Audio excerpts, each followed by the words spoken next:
প্রথমে সেই মহান মুনিবের দরবারে প্রশংসা যে আল্লাহ আমাদেরকে একটি মসজিদ কেন্দ্রিক আয়োজিত মাহফিল, এই মাহফিলে বিভিন্ন আলোচকের মুখ দিয়ে কোরআন ও হাদিসের আলোচনা শোনার যে একটা সুযোগ দিয়েছেন, সে আল্লাহ সুবহানাহু ওয়া তাআলার শুকরিয়া জ্ঞাপন করি।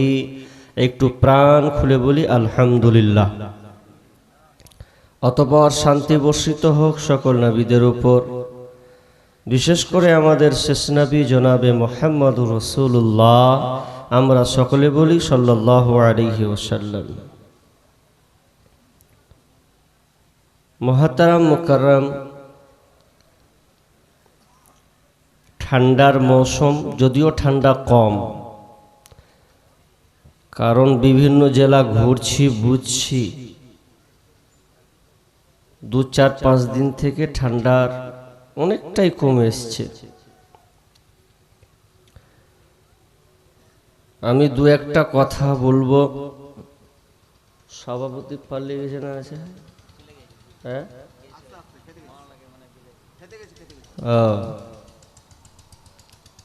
তা আমি বুঝলাম না, এখন যদি এই যারা ইউটিউবার বালারা এসছে, এখন যদি ঘোড়াই পিছন দিকে না, খানিকটা মোগর আমার উপরে পড়বে। কিন্তু কথাটা বুঝতেছেন কিনা আমি জানি না। যদি একবার ঘোড়ায় আর আমি স্টেজে বকছি, তো মোগর সবটি হার উপরে পড়বে। তারপরে তো পাবলিক যা আছে হবে। জালসার পরিবেশ কিন্তু হানাফির থেকে খারাপ হয়েছে পরিবেশ। এটা জালসার সৌন্দর্য নয়, এটা জাহেল মূর্খ প্রমাণ করা। এভাবে জালসা দিয়েন না, বরঞ্চ আরো ক্ষতি। আল্লাহ রাসূল বলছেন, আল মারাতু আওরাতুন ফাইদা খরাজাত ইস্তাসরাফাহাশ শাইতান। নারী হচ্ছে ঢেকে রাখার বস্তু, ওকে ঢেকে রাখতে হয়। আল্লাহ রাসূলের হাদিস বলছি আপনাকে, কত দূর জাহেলিয়াত চলে গেছে। আল মারাতু আওরাতুন, মেয়েদেরকে ঢেকে রাখো। কিন্তু আপনি ভাবে ওপেন করলেন, কোনো আমার শিক্ষক যদি এই ভিডিও দেখে তা আগে হাঁকে পিটবে। তুই জালসা করতে গেছি তোকে না, লেকচার লেগেছে তোকে না, খুব মজা লেগেছে জি। তো এই জিনিসগুলো বন্ধ করেন। হ্যাঁ, মেয়েরা আলোচনা শুনবে, অবশ্যই শুনবে, কিন্তু ওদের বেড়া দিয়ে দেন, ঢেকে দেন। আমার ভাই মেয়েদের সম্পর্কে অধিকার আলোচনা করেছেন, খুব গুরুত্বপূর্ণ, নইলে আমি টাচ দিতাম। আমি আজকে আপনাদের সম্মুখে মহাগ্রন্থ আল কোরআন সূরা হুজরাত 49 নম্বর সূরার 12 নম্বর আয়াত, একটাই আয়াত আমি আপনাদের সামনে তেলাওয়াত করেছি। এই আয়াত এবং একখান সহিহ তারগীব থেকে একটা হাদিস আমি আপনাদের সামনে পরিবেশন করেছি। আমার ভাই যেমন কোরআন ও হাদিসের আলোকে আপনাদের শোনাচ্ছেন, আমিও ইনশাআল্লাহ কোরআন ও হাদিসের উপরেই একটা একটা করে আমি আপনাদের সামনে শোনাবো। তবে আপনাদের ধৈর্যের অনুকূলে যদি থাকেন তো বলবো, তবে আমি চেষ্টা করছি 12টা পর্যন্ত নিয়ে যাব ইনশাআল্লাহ। ধৈর্য রাখবেন। আমি যে আপনাদের সামনে বিষয়টা বলার চেষ্টা করছি, বা আলেম ওলামা যারা আছেন বুঝে নিয়েছেন আজকে আমার বিষয়টা কি। আজকে আমার বিষয়টা হচ্ছে গীবাত বা পরনিন্দা করা। ভালো করে বুঝবেন, খুবই দামি। কারণ আল্লাহ মানুষকে মুখ দিয়েছেন, এ মুখ দিয়ে এত নোংরা নোংরা কথা ব্যবহার করি। এ মুখের মাধ্যমে মিথ্যা কথা, এ মুখের মাধ্যমে মিষ্টি মধু কথা, এ মুখের মাধ্যমে একটা সংসারকে টচনচ করে দেওয়া। মুখের মাধ্যম দিয়ে অনেক গুনাহ আছে, তার মধ্যে একটা গুনাহ হলো গীবাত, মানে লোকের দোষ ত্রুটিকে উদ্ঘাটন করে বেড়া। আমি সংজ্ঞা দিব ইনশাআল্লাহ। তাহলে গীবাত, গিবা এটা হচ্ছে আরবি শব্দ, এর শাব্দিক অর্থ হচ্ছে পরনিন্দা করা, পরচর্চা করা, কুৎসা রটনা করা ইত্যাদি অনেক মানে। তাহলে গীবাত আজকে সমাজে এই সমাজে একটা ব্যাধি, একটা রোগ হয়ে দাঁড়িয়েছে। দেখেন 100 জনের মধ্যে 98%, 100% যদি নেন তো 98%ই মানুষ এই রোগে আক্রান্ত। এই রোগটাতে আমরা সবাই আক্রান্ত আছি, কেউ বাদ যাবে না। তা কিভাবে? তাহলে আপনাকে আমি একটা একটা করে যদি বলি তাহলে আপনি বুঝে নেবেন। আলোচনা করার আগে একটা কথা আপনাকে বলি, কারণ আমরা অনেক ভাই আছি, অনেক ইমানদারওয়ালা মানুষ আছেন, অনেক মা বোন আছেন। কথাটা কি, যে আজকে সম্ভবত এই রজব মাসের 29 তারিখ, 28 অথবা 29 তারিখ আজকে। তার মানে কাল বাদে পরশু চাঁদ উঠবে কোন মাসের? শাবান। শাবান মাসের চাঁদ উঠবে। কিন্তু শাবান মাসের কিছু করণীয় আছে, জি কিছু করণীয় আছে যেটা আমাদের করা উচিত, কিন্তু আমরা আজকে বঞ্চিত হয়ে যাচ্ছি। শাবান মাসটা কত গুরুত্বপূর্ণ একটা হাদিস দেবো, আমি আজকে আলোচনা করব না, শুধু একটা হাদিস, 2খানা হাদিস দিয়ে আমি বেরিয়ে চলে যাব। প্রথম নম্বর কি, জায়গা আপনাকে একটা কথা বলি, সিয়াম বা রোজা। সিয়াম, পৃথিবীতে যত ইবাদত আছে, ভালো করে বুঝবেন, পৃথিবীতে যত ইবাদত আছে সবচাইতে আল্লাহকে সন্তুষ্ট করার মাধ্যম। যত ইবাদত তো অনেক আছে, কিন্তু আল্লাহকে এমন একটা ইবাদত দিয়ে সন্তুষ্ট করা যায়, তার নাম হচ্ছে সিয়াম বা রোজা। রোজা রেখে আপনি আল্লাহকে বেশি সন্তুষ্ট করতে পারবেন। আল্লাহ রাসূল বলছেন, মান সামা ইয়াওমান ফি সাবিলিল্লাহি, কেউ যদি আল্লাহর উদ্দেশ্যে, আল্লাহর জন্য একটি সিয়াম রাখে, একটা রোজা রাখে, তাহলে আল্লাহ রাসূল বলছেন বা'দাল্লাহু ওয়াজাহু আনিন নার 70 খরিফা। আল্লাহ রাসূল বলছেন কেউ যদি একটা রোজা রাখে, তাহলে একটা রোজা আল্লাহর জন্য রাখলো, তাহলে আল্লাহ সুবহানাহু ওয়া তাআলা তার চেহারা থেকে জাহান্নামকে 70 বছর পথ দূরে রাখবেন। একটা রোজা যদি আপনি রাখতে পারেন, নফল রোজা, ফরজ নয়, যদি অন্তত নফল রোজা রাখতে পারেন, তাহলে জাহান্নাম আপনার চেহারা থেকে 70 বছরের পথ অনেকটা দূর আপনাকে বাঁচিয়ে রাখবে। জি, কিন্তু আজকে আমরা এই নফল রোজাগুলো রাখছি না। অনেকে আবার রোজা রাখি, কিন্তু রোজা রাখতে গিয়ে অনেকে বলে শাবান মাসে 14-15 এই 2 দিন রোজা রাখলে হয়ে গেল। এরকম আছে না সমাজে? নাই, 14-15। কিন্তু হাদিসের বাস্তবতা, হাদিস যদি আপনি উদ্ঘাটন করেন, গবেষণা করেন, আল্লাহ রাসূল আসলে কি বলেছেন যদি একটু ভাবেন তো পেয়ে যাবেন। উসামা বিন জায়েদ তিনি বর্ণনা করছেন। উসামা বিন জায়েদ, এই উসামা বিন জায়েদ কে? আল্লাহর নাতি, অর্থাৎ জায়েদ যে পালক পুত্র, তার সন্তান। জি, উসামা এমন একজন দামি ছোট একটা মানুষ, তার অনেক ঘটনা আছে। তো উসামা বিন জায়েদ আল্লাহ রাসূলকে একদিন প্রশ্ন করছেন, আল্লাহ রাসূল, ইয়া রাসূলুল্লাহ সাল্লাল্লাহু আলাইহি সাল্লাম, আল্লাহ রাসূল আপনাকে আমি একটা প্রশ্ন করছি। কি প্রশ্ন? যে লাম আরাকা তাসুমু, লাম আরাকা তাসুমু শাহরান মিনাশ শুহুর। আল্লাহ রাসূল, আপনি অন্যান্য মাসে যা রোজা রাখেন তার চেয়ে আপনি বেশি মাতাসুমু মিন শাবান, তার চাইতে বেশি আপনি শাবান মাসে রোজা রাখেন। অন্যান্য মাসের চাইতে আপনি শাবান মাসে এত বেশি কেন রোজা রাখেন? ভালো করে বুঝবেন প্রশ্নটা কি করছে আল্লাহ রাসূলকে। সুনাই নাসাই হাদিস নাম্বার 2357 নম্বর হাদিস। কি বলছেন? আল্লাহ রাসূলকে বলছেন, আল্লাহ রাসূল অন্যান্য মাসের চেয়ে আপনি শাবান মাসে বেশি কেন সিয়াম পালন করেন, বেশি কেন রোজা রাখেন? প্রশ্নটা কত দামি দেখেন। তো আল্লাহ রাসূল কি বললেন? হে উসামা, তুমি আমাকে প্রশ্ন করেছো যে আমি এই শাবান মাসে কেন এত বেশি রোজা রাখি। এটা বেশি রোজা রাখার কারণ দুইটা কারণ আল্লাহ রাসূল বর্ণনা করলেন।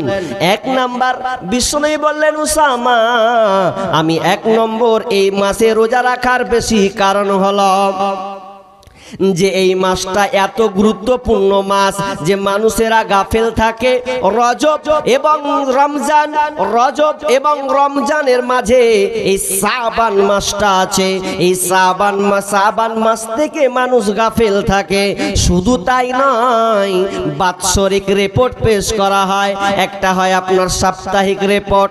সাপ্তাহিক রিপোর্ট আল্লাহর কাছে পেশ করা হয়। আপনার ভাগ্যকে পেশ করানো হয়। আপনি কি হালাতে আছেন এটা পেশ করা হয়। একটা সোমবার, একটা বৃহস্পতিবার। এই হাদিসে বিশ্বনবী বলছেন বাৎসরিক রিপোর্ট পেশ করা হয়। বিশ্বনবী বলছেন আমি রোজা আছি এটা আল্লাহ দেখুক, আর এই হালাতে আমার রিপোর্টকে পেশ করা হোক। আমি কোন অবস্থায় আছি, রোজা অবস্থায় আছি এটা আল্লাহ দেখুক। এই জন্য আমি এই শাবান মাসে সবচাইতে বেশি রোজা রাখি। শাবান মাসে রোজা রাখি। তাহলে অনেকে যে বলছেন 14 আর 15 রাখলি হয়ে গেল, তা আল্লাহ রাসূল তাহলে তালাশ করতে লাগলো কেন? জি, আল্লাহ রাসূল তাহলে লম্বা রাখলেন কেন?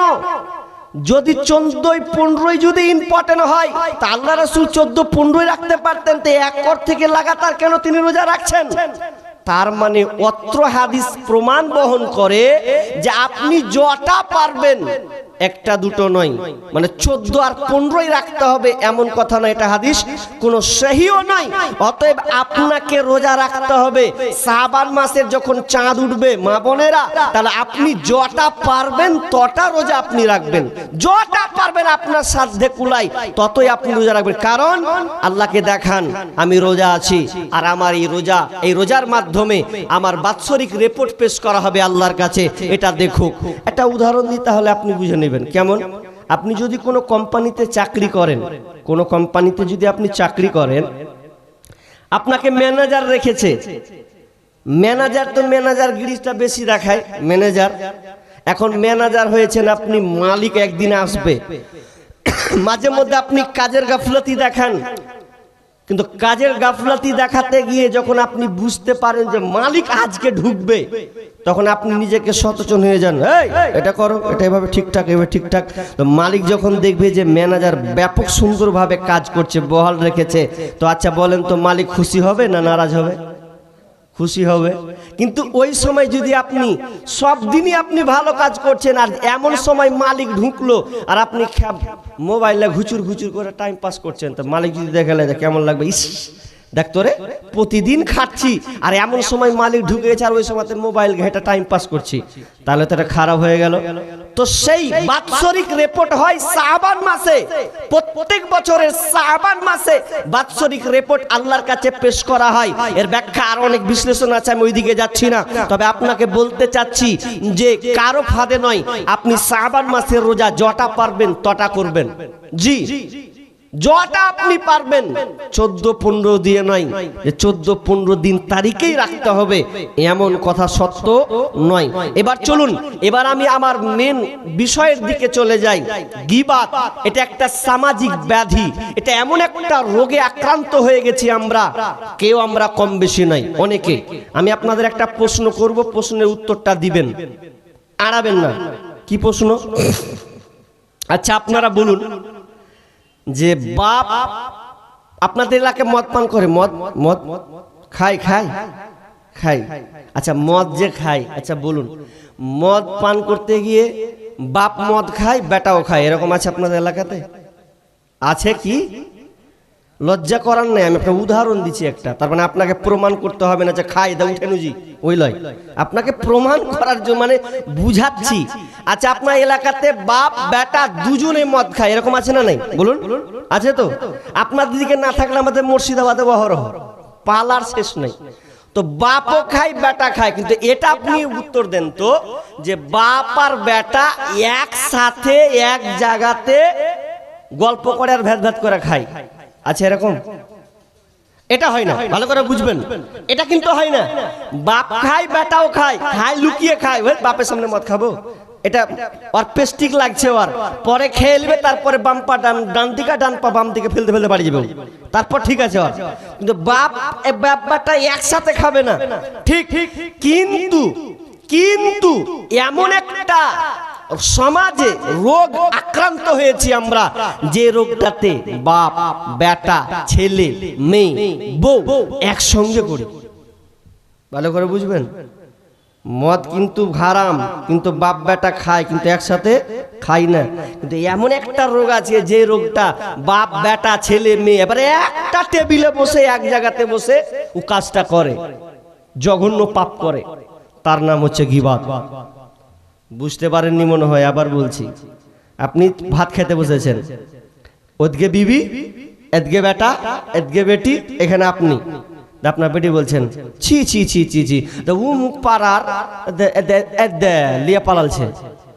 ব্যাস ও যখন বলে দিলে, তখন ওর বলছে তুই কি কহছিস, ওলা খবর হার কাছে আছে, ভ্যাট ভ্যাট করিস না, ভাই বলছে।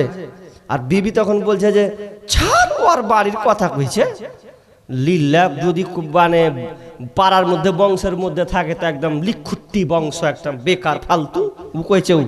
তখন ই স্বামী কইছে ছাড়, এ কথা বলে ভেদ ভেদা করে সময় নষ্ট করিস না, ও আরকে বংশটাই বেকার। চারজন মিলে নিয়ে নিলে কত বড় গুনাহ করলেন আপনি। দেখেন সবাই মিলে কিন্তু এই কথাটা বললাম, বাপ বেটা একসঙ্গে মদ খাই না, লুকিয়ে লুকিয়ে খায়, যে লজ্জা আছে। কিন্তু এমন একটা আমরা পাপ করছি, যে পাপটা ছেলে মেয়ে সবাই মিলে একসাথে করছি, তার নাম হচ্ছে গীবত, পরনিন্দা করা। এবার চলেন আল্লাহ এ ব্যাপারে কি বলছেন, গীবতের ব্যাপারে, পরনিন্দার ব্যাপারে, চুগলখড়ির ব্যাপারে। আপনি অবাক হয়ে যাবেন আমাদের সমাজে কিভাবে আক্রান্ত হয়েছে। বিসমিল্লাহির রহমানির রহিম। ইয়া আইয়ুহাল্লাযীনা আমানু, ইয়া আইয়ুহাল্লাযীনা আমানু, হে ঈমানদারেরা, তোমরা যারা ঈমান নিয়ে এসেছ, তোমরা যারা আল্লাহকে এক বলে, একক বলে স্বীকার করে নিয়েছ, তোমরা শুনে নাও, ইস্তানিবু কাসীরাম, ইস্তানিবু, তোমরা দূরে থাকো। কি থেকে দূরে থাকবে? কাসীরাম মিনাদ যন্নি, তোমরা ধারণা থেকে বেঁচে থাকো। আল্লাহ সুবহানাহু ওয়া তাআলা এক নম্বরে বললেন ইস্তানিবু কাসীরাম মিনাজ যন্নি ইন্না বা'দাজ যন্নি ইসম, কারণ অনেক ধারণা আছে, অনেক মন্দ ধারণা আছে, যেগুলো হলো কাবিরা গুনাহ। এক নম্বরে আল্লাহ সতর্ক করে দিলেন, ওরে ঈমানদারেরা, তোমরা কারো ব্যাপারে কোনো খারাপ সন্দেহ করবে না, কারো ব্যাপারে তোমরা কুধারণা রাখবে না, কারো ব্যাপারে তোমরা অনুমান করবে না। অনুমান কত খারাপ জিনিস, ধারণা কত খারাপ জিনিস। বিশ্বনবী বলছেন, عن أبي هريرة رضي الله تعالى عنه قال قال رسول الله صلى الله عليه وسلم إياكم والظن فإن الظن أكذب الحديث, তোমরা ধারণা থেকে বেঁচে থাকবে, তোমরা ধারণা থেকে বেঁচে থাকো, কারণ অনেক ধারণা হলো, অনেক মন্দ ধারণা হলো মিথ্যা। অতএব তোমরা ধারণা থেকে বেঁচে থাকবে। কেমন ধারণা? আপনাদের মসজিদে 20-30টা মুসল্লি নামাজ পড়ছে, তো নামাজ পড়তে পড়তে পড়ে তো একটা লোক এশার নামাজ পড়লে, ইমামের সঙ্গে এশারের নামাজ পড়লে, পড়ার পরে ও 2 রাকাত সুন্নাতে মুআক্কাদা পড়ে নিলে, পড়া লওয়ার পর আর বেতর পড়লে না। ভালো করে বুঝবেন, বেতর পড়লো না, তো বাড়ি চলে গেল। তারপর কিছু মুসল্লি কইছে, হ্যাঁ জয়দুর কুণ্ঠে গেল রে, বেতর পড়লে না। দেখো সালা কত নামাজির বেটা নামাজি বে, ফের বেতর খান পড়লে না, বাড়ি পেলে আলো। কত ধারণা করছে, কি ধারণা করছে যে বেতর খান পড়লে না, শুধু সুন্নাত খান পড়লে তো বাড়ি চলে গেল। এটা ধারণা করলে কি করলে না? কিন্তু এই ধারণা কেন আপনি করলেন? এ ধারণা কোনো মতে আপনি করতে পাবেন না। কারণ হতে পারে যে লোকটা বেতরের নামাজ পড়েনি, ওই লোকটা হয়তো সুন্নাতে মুআক্কাদা আদায় করার পরে তার একটা মনে চাহাত হয়েছে, ইচ্ছা হয়েছে, রাত 12টা হবে, 1টা হবে, আমি রাত 12টা 1টার সময় তাহাজ্জুদের সালাতের জন্য উঠে যাব, আমি আল্লাহকে ডাকব।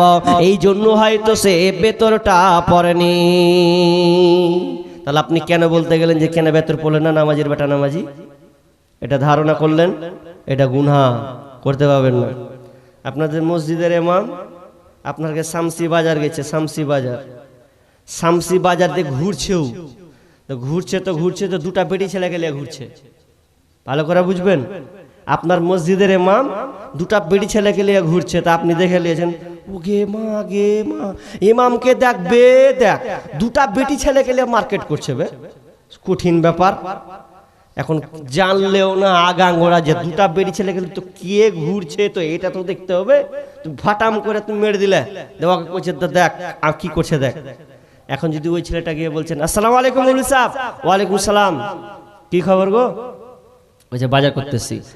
মেয়ে দুটা কে গো? মেয়ে দুটা কে? এই যে ডানটা দেখছো এটা আমার, এটা হলো আমার বিবি, আর বাম দিকে দেখছো এটা হলো আমার মেয়ে। আমার বিবি আর আমার মেয়েকে শামসি বাজার নিয়ে এসেছে বাজার করার জন্য, কিছু কাপড় ক্রয় করার জন্য, কিছু নিবে বলে আমি নিয়ে এসেছি। তাহলে তিনি তো নিয়ে এসেছেন তার কাজের জন্য, আর আপনি ধারণা করে দিলেন ইমামের 12টা বাজানোর জন্য। তাহলে আপনি কেন এই ধারণা করতে গেলেন? আল্লাহ সুবহানাহু ওয়া তাআলা বললেন, খবরদার না জেনে কারো ব্যাপারে তুমি ধারণা করতে যেও না, কোনো মন্দ ধারণা তুমি আনতে যেও না যে কি করলো আর কি হালাতে আছে।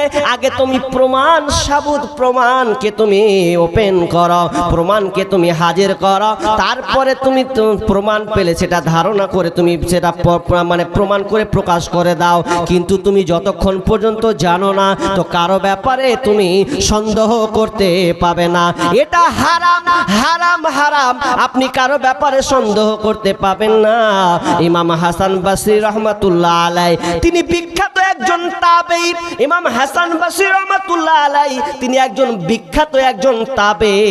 তিনি একদিন দজলা নদীর সাইড দিয়ে তিনি হাঁটছেন, তো হাঁটতে হাঁটতে হাঁটতে হাঁটতে এক পর্যায়ে একটা ছেলে আর একটা মেয়েকে যেন তিনি দেখতে পেলেন। একটা ছেলে আর একটা মেয়ে কেমন ভাবে আছে, তো মেয়েটা ছেলেটার উরু রাঙের উপরে মাথা দিয়ে ঘুমিয়ে আছে, আর ছেলেটার হাতে একটা বোতল আছে।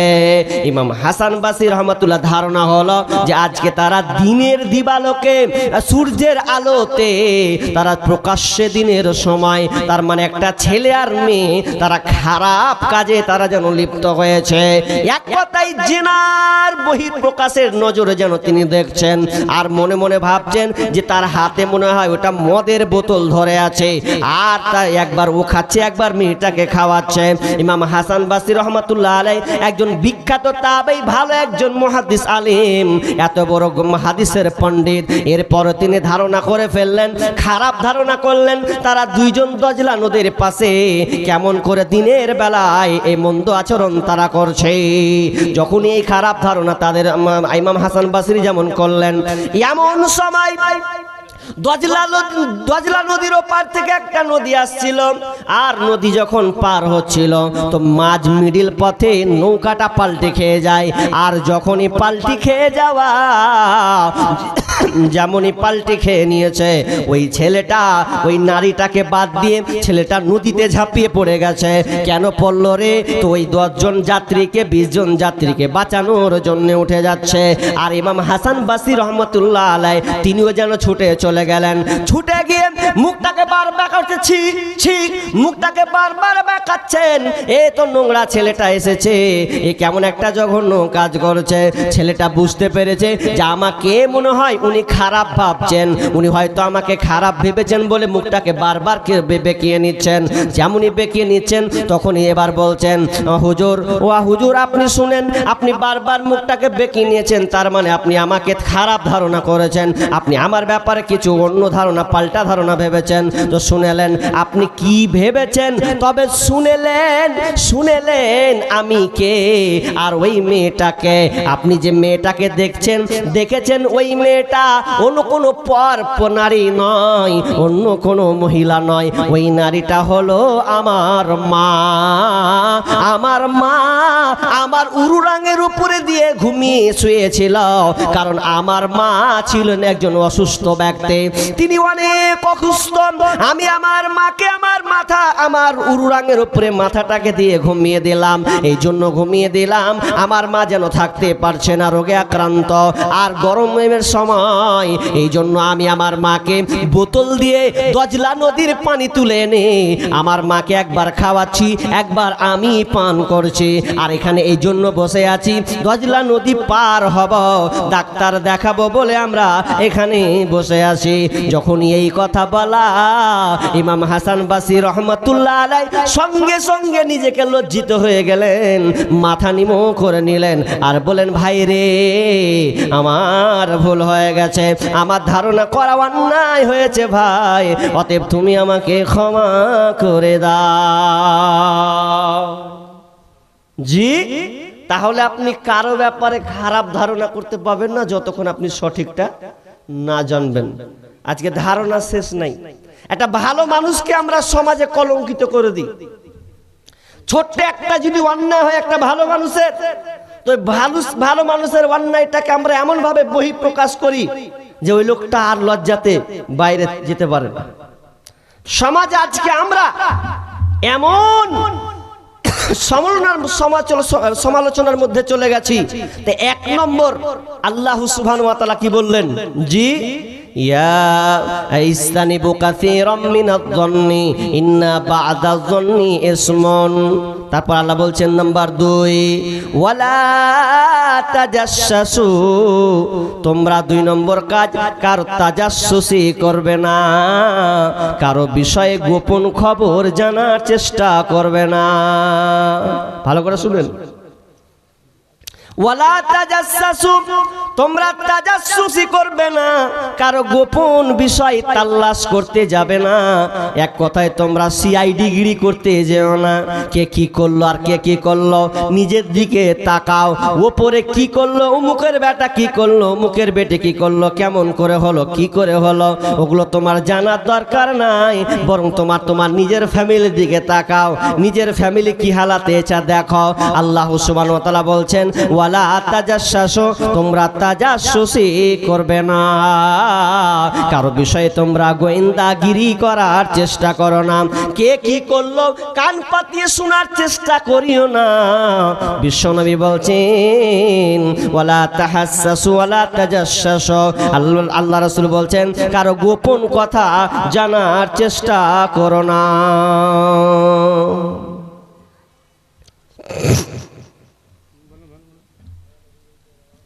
অন করেন নাই এটা চালু নাই নাকি, কিভাবে যে কি থাকছে দেখি। তো আপনি এটা চালু করবেন তো হবে। লেন হ্যালো হ্যালো, আছে তো, আছে। আসসালামু আলাইকুম, হয় না, এটা বন্ধ করা আছে নাকি? আসসালামু আলাইকুম। আমাদের মাংস বেশি হয়ে গেছে, যদি কারোর কেনার ইচ্ছা থাকে তাহলে এখনই গিয়ে কিনতে পারেন।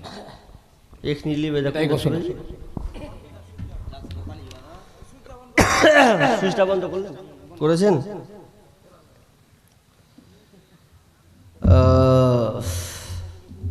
কোনখানে থেমেছি বাপ, কোন জায়গায় থেমেছি গো? ওয়ালা তাজাসসু, তাই তো? আর আপনি পালাইছেন কিনা?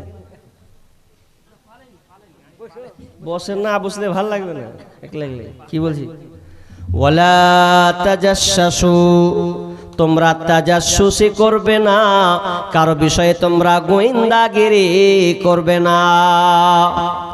বিশ্বনবী বলছেন, ভালো করে হাদিসটি অনুধাবন করুন। মুসলিম শরীফের হাদিস, বিশ্বনবী বলছেন মান সাতারা মুসলিমান, ভালো করে বুঝবেন হাদিসটা শুনুন, মান সাতারা মুসলিমান সাতারাহুল্লাহু ফিদ দুনিয়া ওয়াল আখিরা। বিশ্বনবী বলছেন কোন মুসলমান আর অন্য কোন মুসলমানের পাপকে যদি কেউ মানে কোন গোপন বিষয়কে যদি ঢেকে রেখে দেয়, কেউ গোপনে কেউ অন্যায় করেছে ওটাকে যদি কেউ ঢেকে দেয়, বিশ্বনবী বলছেন মান সাতারা মুসলিমান, কোন মুসলমান যদি কোন মুসলমান ভাইয়ের দোষ ত্রুটিকে প্রকাশ না করে ঢেকে রাখে, মান সাতারাহুল্লাহু ফিদ দুনিয়া ওয়াল আখিরা, তাহলে বিষ্ণু বলছেন আল্লাহ সুবহানাহু ওয়া তাআলা সেই বান্দার পাপকে দুনিয়াতে এবং আখিরাতে ঢেকে রাখবে। জি, বুখারী হাদিসে আছে আল্লাহ সুবহানাহু ওয়া তাআলা যখন বিচার ফায়সালা শুরু করবেন, বিচারের মাঠে যখন বিচার শুরু হবে, বান্দাদেরকে উঠানো হবে, ওই এক বান্দাকে সামনে হাজির করা হবে। আল্লাহ তাআলা তার হিসাব নেবেন, দিয়ে তাকে ঘেরে দিবেন, দিয়ে আল্লাহ সুবহানাহু ওয়া তাআলা ওই বান্দাকে বলবেন বান্দারে দেখ তোর গুনাহগুলো দেখ, তুই দেখ যে দুনিয়াতে গুনাহগুলো করেছিস, তোর গুনাহগুলো কি সত্যি তুই করেছিস কি দেখ। বান্দা বলবে আল্লাহ হ্যাঁ আমি দুনিয়াতে আমার দ্বারাই অন্যায়গুলো হয়েছে, আমার দ্বারাতে পাপগুলো হয়েছে আল্লাহ। তখন আল্লাহ বলবে দেখ রে বান্দা ভালো করে দেখ আমার ফেরেশতারা কি অন্যায় করে লিখেছে নাকি দেখ। তখন বান্দা বলবে আল্লাহ না তোমার ফেরেশতা অন্যায় ভাবে লেখেনি, বরং আমার দ্বারাতে গুনাহগুলো হয়েছে, আমি এগুলো পাপ করেছি আল্লাহ। তখন আল্লাহ বলবে বান্দারে তুমি যে পাপগুলো করেছ আমি এই পাপগুলোকে আমি আর ওপেন করব না, তুমি যে অন্যায়গুলো করেছ গুনাহগুলো করেছ আমি ওপেন করব না, আমি তোমার পাপগুলোকে আমি আল্লাহ আব্বাউ দিয়ে ঢেকে দিলাম, আমি আর করে দিলাম পর্দা করে দিলাম, এবং আমি আল্লাহ তোমার পাপগুলোকে আমি আল্লাহ ক্ষমা করে দিলাম। কেন ক্ষমা করে দিলাম আল্লাহ? তুমি তোমার অমুক ভাইয়ের পাপকে গোপন রেখেছিলে, তুমি পাবলিকের সামনে বলে বেড়াওনি, কোন একটা ভাই অন্যায় করে দিয়েছে হয়ে গেছে হতে পারে, ওটা তুমি গোপন রেখেছিলে, কোনো চায়ের দোকানে বলনি, কোনো আরাদাস বন্ধুকে তুমি বলনি, বরং তোমার ওই ভাইয়ের পাপটাকে তুমি নিজে গোপন জানার পরে তুমি গোপন রেখে দিয়েছিলে। তো আল্লাহ বলে বান্দা আমিও তোমার পাপকে গোপন রেখে দিলাম, আমি আর বিচারের ময়দানে তোমার পাপকে আমি ওপেন করলাম না। তার মানে আল্লাহ 2 নম্বরে বললেন ওয়ালা তাজাসসু, তোমরা তাজাসসুসি করবে না, ওয়ালা ইয়াগতাব বা'দুকুম বা'দা, আল্লাহ সুবহানাহু ওয়া তাআলা বলছেন তোমরা এক অপরে গীবাত করবে না, কারো ব্যাপারে তোমরা গীবাত পরচর্চা তোমরা করবে না। ওয়ালা ইয়াগতাব বা'দুকুম বা'দা আইয়ুহিব্বু আহাদুকুম আইয়াকুলা লাহমা আখিহি মাইতা, যে আল্লাহ বলছেন তোমরা কি পছন্দ করবে, তোমরা কি চাইবে তোমার মৃত ভাইয়ের মরা মাংস খেতে? তোমরা কি পছন্দ করো, তোমরা কি চাও যে তোমরা মরা ভাইয়ের মৃত মাংসকে খাবে? ফাকারিহতুমুহু, আল্লাহ বলছেন না তোমরা এটা পছন্দ করবে না।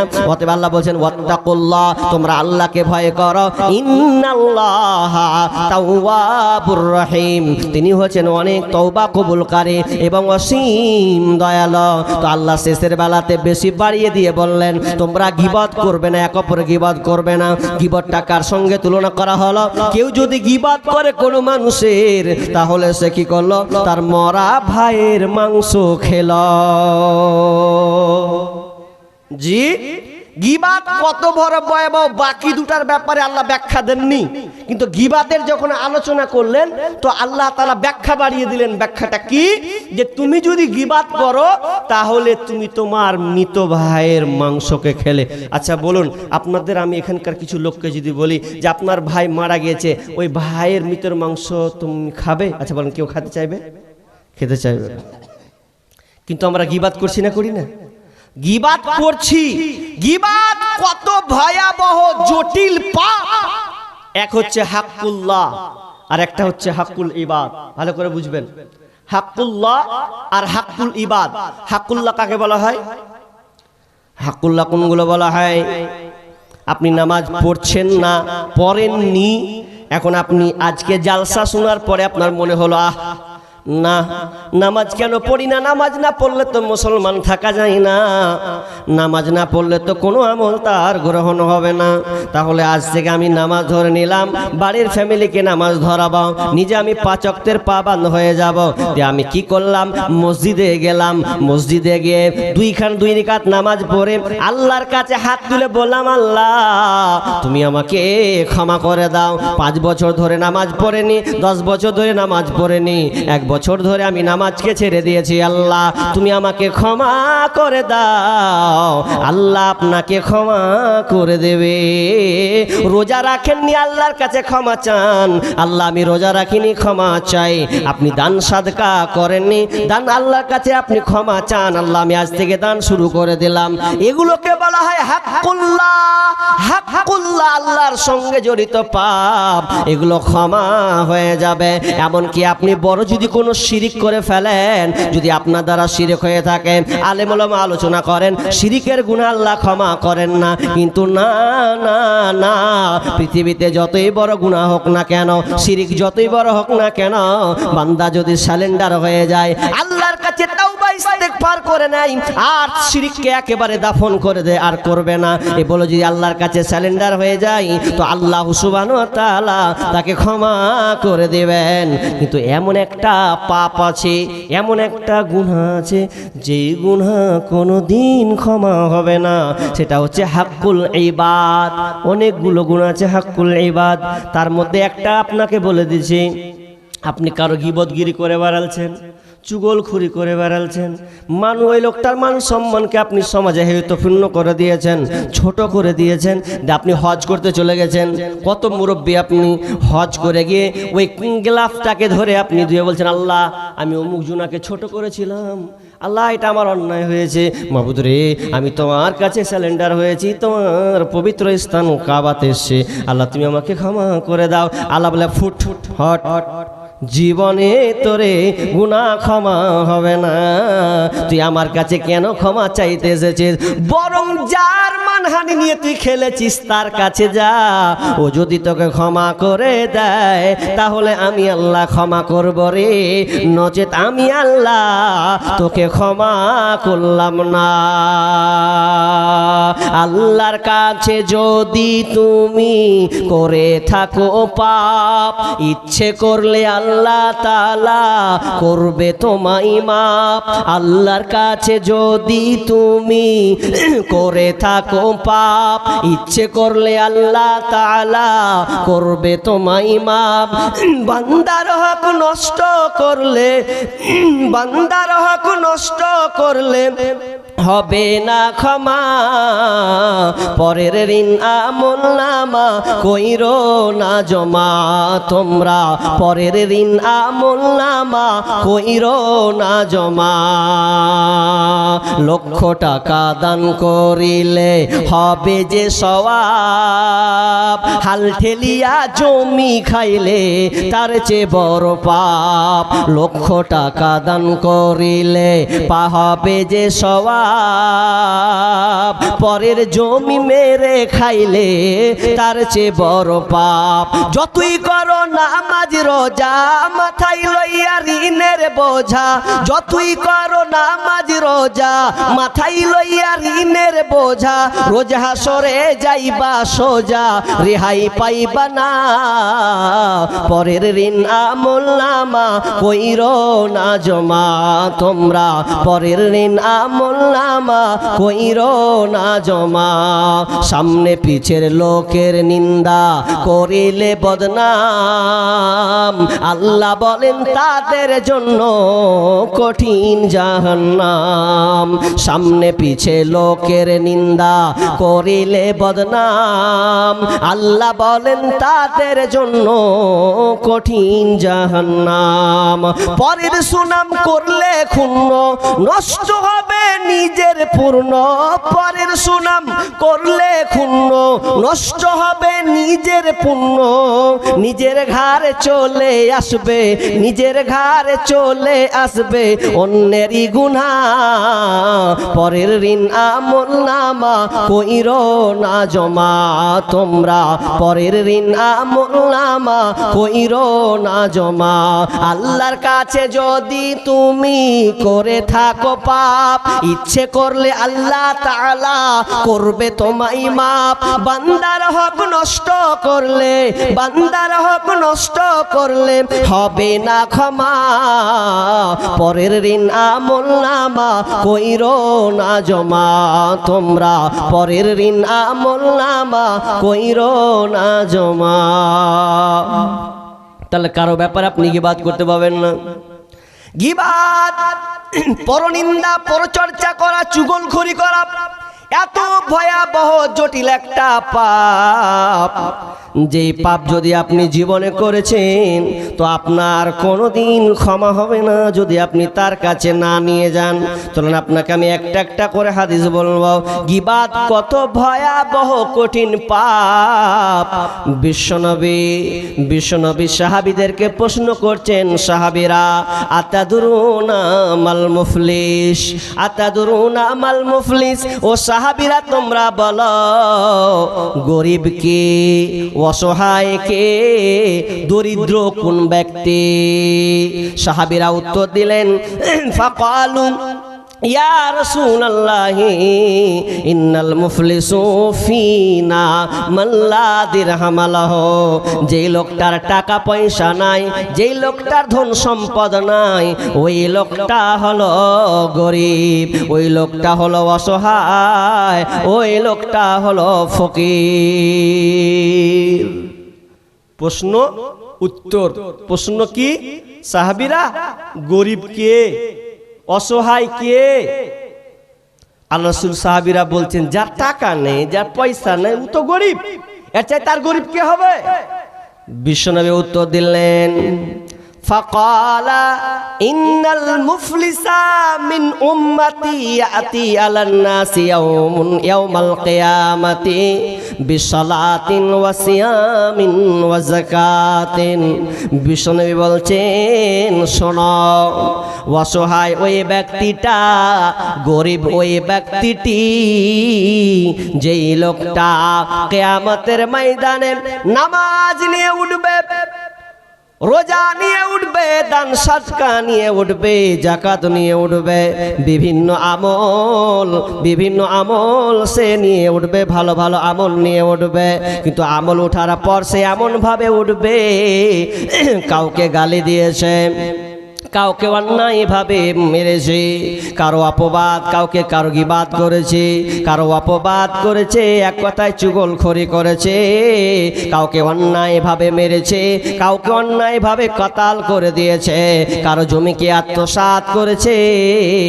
আর ওই সময়তে যখন বিচার ফাইসালা হবে, আল্লাহ সুবহানাহু ওয়া তাআলা ফেরেশতাদেরকে বলবেন, দেখ অনেক পাওনাদার দাঁড়িয়ে আছে, যাকে মেরেছে সে দাঁড়িয়ে আছে, যাকে খুন করেছে সে দাঁড়িয়ে আছে, যার টাকা মেরেছে সে দাঁড়িয়ে আছে। এক কথায় অনেক পাওনাদার দাঁড়িয়ে আছে, গীবতকারীরা দাঁড়িয়ে, গীবত যার করেছে সে দাঁড়িয়ে আছে। এমন সময় আল্লাহ তাআলা ফেরেশতাদেরকে বলবেন, দেখো এক কাজ করো, যে লোকটা নামাজ পড়েছে আর লোকের নিন্দা করে বেড়ালছে, ওর নামাজের নেকিটা ওই লোকটাকে দিয়ে দাও। ভালো করে শুনবেন, ওই লোকটাকে দিয়ে দাও। যখন নামাজের নেকিটা যার গীবত আপনি করেছেন তাকে দিয়ে দেওয়া হবে। কাউকে আপনি মেরেছেন, বলবে ওর যাকাতের নেকিটা, দানের নেকিটা ওকে দিয়ে দাও, দিয়ে দেওয়া হবে। আল্লাহ সুবহানাহু ওয়া তাআলা এইভাবে একটা ফাইসালা করবেন। তখন ফেরেশতারা সেই রকম ভাবে ফাইসালা করবেন। তো করতে করতে করতে এমন সময় নামাজি ব্যক্তির, দানশীল ব্যক্তির আর একটাও যেন নেকি নাই, সমস্ত নেকি যেন সবটা নিষ্পাপ পার হয়ে গেল, সমস্ত নেকি যেন সে অন্যরা নিয়ে নিল। এমন সময় ফেরেশতা বলেন, আল্লাহ আর তো আর নেকি দেখতে পাচ্ছি না, সব নেকি তো শেষ হয়ে গেল, এখন শুধু তার পাপ আর পাপ আর পাপ। আল্লাহ বলবেন তাহলে কি পাওনাদার দাঁড়িয়ে আছে? বলছে অনেক পাওনাদার এখনো বাকি আছে। তখন বলে এক কাজ কর, যাদের গীবাত পরচর্চা পরনিন্দা করেছে ওদের গুনাহগুলো এবার এর ঘাড়ে চাপিয়ে দে। দেখেন গুনাহ যখন চাপাবে, চাপাতে চাপাতে চাপাতে বিশাল পাহাড় পরিমাণ এমন গুনাহ হয়ে যাবে, শেষ পর্যায়ে ওই লোকটা আল্লাহ তাআলা বলুন ওকে জাহান্নামে দিয়ে দে। আহা কি আশ্চর্য হাদিস! দুনিয়াতে কষ্ট করে নামাজ পড়লেন, রোজা রাখলেন, পর্দায় থাকলেন, অনেক কিছু ভালো ভালো আমল করলেন, এরপরে আপনি জাহান্নামে চলে যাবেন। তার মানে আপনি সবচাইতে গরিব, সব কিছু সবচাইতে আপনি বড় ফকির, আপনি অসহায় হয়ে যাবেন। সেদিন আপনার কোনো আমল সব বরবাদ হয়ে যাবে। আবু মুয়ার রাদিয়াল্লাহু তাআলা বলছেন, ইন্নার রাজুলা, আল্লাহ রাসূল বলছেন, ইন্নার রাজুলা লা ইউতা কিতাবাহু মানসুরা ফায়াকুলা ইয়া রাব্বি ফাইনা হাসানাতু কাযা ওয়া কাযা। যখন বিচারের ময়দানে লোকদেরকে, মানুষকে সার্টিফিকেট দিয়ে দেওয়া হবে, সার্টিফিকেট দিয়ে দেওয়ার পর যখন সে তার আমলগুলোকে দেখবে, আর দেখতে দেখতে বলবে আরে আমার নামাজের নেকি কই, রোজার নেকি কই, দান সাদকার নেকি কই, একটাও তো আমি আমল দেখতে পাচ্ছি না। হায় আল্লাহ, হায় আমার ভালো ভালো আমল যে আমি দেখতে পাচ্ছি না, শুধু গুনহার গুনহা লেখা আছে। তখন ওই বান্দা আল্লাহকে বলবে, আল্লাহ আমার ভালো ভালো আমলগুলো কোনঠে গেল? শীতের সময় কষ্ট করে নামাজ পড়েছি, কত কষ্ট হয়েছে আমার, ওই নামাজের নেকিগুলো তো দেখতে পাচ্ছি না। 12 ঘন্টা ধরে না খেয়ে রোজা থেকেছি, নেকিগুলো যে দেখতে পাচ্ছি না। আল্লাহ তখন একটাই উত্তর দিবে, ফায়াকুলু মুহিয়াত বিইকতিয়াবিকান নাস, বান্দারে গীবত করার কারণে তোমার গুনাহ, তোমার নেকি সব বরবাদ হয়ে গেছে। মানুষের গীবাত করেছো, পরচর্চা করেছো, এই জন্য তোমার সমস্ত ভালো আমল আমি আল্লাহ বরবাদ করে দিয়েছি। আফসোস, তাহলে আপনি কেন লোকের নিন্দা করতে গেলেন? কেন আপনি লোকের গীবাত করতে গেলেন? যদি আপনি করে দেন, তার মানে আপনি নিজের পায়ে নিজে কুরহল মারলেন। কি লাভ? আপনি লোকের গীবাত করে আপনার কি আমল লাভ হবে? বরঞ্চ আপনার লস। আজকে আমরা ছেলে মেয়ে, আমি ভাবছি যে খালি মেয়েরা বেশি এগুলা ভেদানি করে, কিন্তু না, ছেলেরা বেশি। আমি ভাবি মেয়েরাই গীবতে বেশি জড়িত, খালি কোন খালাকে পাশে পেয়ে নিলে হয়, পরের বাড়ি খবর নিবে। এখন আপডেট, এটা মেয়েদের ক্ষেত্রে হয়, কিন্তু আজকে ছেলেরাও এই গুণাতে জড়িত আছে। চায়ের দোকানে চায় বসতে গেলে, বাহ অমুক ছোঁয়া এরকম হচ্ছে না, কহা তারপরে কি হলো, তারপর কি হলো, চা খেয়েছে আর শুনছে, চা খুব মজা লাগছে ওকে, পরের জিনিস শুনতে মজাই লাগে।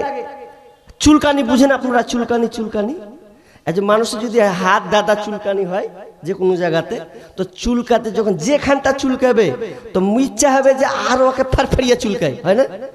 যত চুলকাবে মানে চুলকাম কিছু কইতে দিও না, চুলকাতে এমন ভাবে চুলকাতে চুলকাতে এক পর্যায়ে ওর ব্যালেন্স শেষ করে দিবে, বাগদা রক্ত ভার ভার করে পড়বে। আর রক্ত যখন পড়বে তখন তারপরে এমন জ্বলবে, ওর বাপ্পা হাঁটি করে দিশা পাবে না। ভাই কি হয় না এরকম? চুলকাতে মজা লাগে, কিন্তু চুলকানোর পরে যে ওর ভোল্টেজ আছে ওটা সহ্য করতে পারবে তো? জি ঠিক তেমনি আপনি যে লোকের গীবাত করে বেড়াচ্ছেন, পরনিন্দা করে বেড়াচ্ছেন, খুব মজা লাগছে, বিচারের মাঠে থামতে পারবে তো? জি একটাও ভালো আমল থাকবে না, সব বরবাদ হয়ে যাবে। তা আমি আপনি, যেটা আমি সাধারণভাবে বুঝি, আমি কষ্ট করে নামাজ পড়বো, রোজা রাখবো, দান সাদকা করবো, আর আমার নাকি কি বিচারের মাঠে বরবাদ হয়ে যাবে? মাথা খারাপ, দরকার নেই লোকের গীবাত করার, পরনিন্দা করার। কথা ঠিক বলছি না ভুল বলছি? কি দরকার? আমি কষ্ট করে আমি নেকি উপার্জন করবো, আর ওর লেগে আমার নেকির 12টা বাজবে। তাহলে আমি আজ থেকে স্টাফ হয়ে গেলাম, লোকের গীবাত করা আমার দরকার নাই, পরনিন্দা করা দরকার নেই। তাহলে এবার প্রশ্ন আসবে যে গীবাত কাকে বলে? গীবাত কি এটা তো জানতে হবে। এতক্ষণ তো গীবাত করছি, তো গীবাত কোনগুলোকে বলা হয়, কোন কোয়ালিটি কত আছে, আজকের আলোচনা লম্বা হয়ে যাবে 4-5 ঘন্টা। কিন্তু আমি একটা চ্যাপ্টার, আমি এই বিষয়টাকে 2টা চ্যাপ্টারে ভাগ করেছি, 2 ঘন্টা করে ভাগ করা আছে।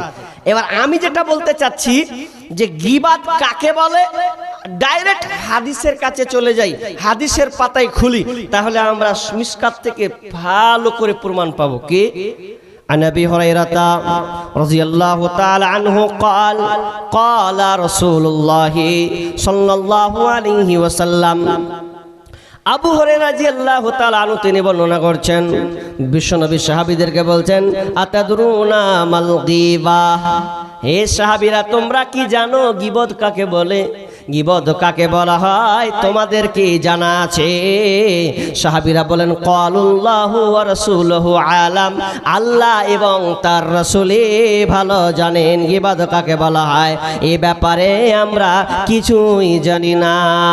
তখন বিষ্ণু বলছেন, ক্বালা যিকরুকা আখাকা বিমা ইয়াকরাহু, তুমি তোমার ভাইয়ের এমন দোষ ত্রুটির কথাকে তুমি পড়লে, তার অনুপস্থিতিতে তুমি তোমার ভাইয়ের এমন গোপন রোগের কথা তুমি বললে, গোপন কথা বললে, এমন কিছু কথা বললে যেই কথা তোমার ভাই যদি জানতে পারে কিংবা শুনতে পায়, আর শুনতে পেয়ে যদি কষ্ট পায়, এরই নাম হলো গীবত। তুমি এমন জনার লোকের কথা বললে যে লোকটা চাই না যে ও আমার ব্যাপারে এই কথাটা বলুক, ও এটা পছন্দ করে না, আর যদি বলেন কষ্ট পায় তাহলে গীবত। তাহলে তো আমাকে উদাহরণ দিতে হবে, নাহলে আপনি বুঝবেন না ভালো করে। উদাহরণটা কি? আপনাকে এই রতুয়া ভাদুই ধরছি, এই ভাদু এলাকা, এখন এই ভাদু গ্রামের 4টা ছেলে বিদেশ গেল। বিদেশ কোথায় গেল? ধরলেন ওরা চেন্নাই গেল, কিংবা কাছে ধরছি কলকাতা গেল।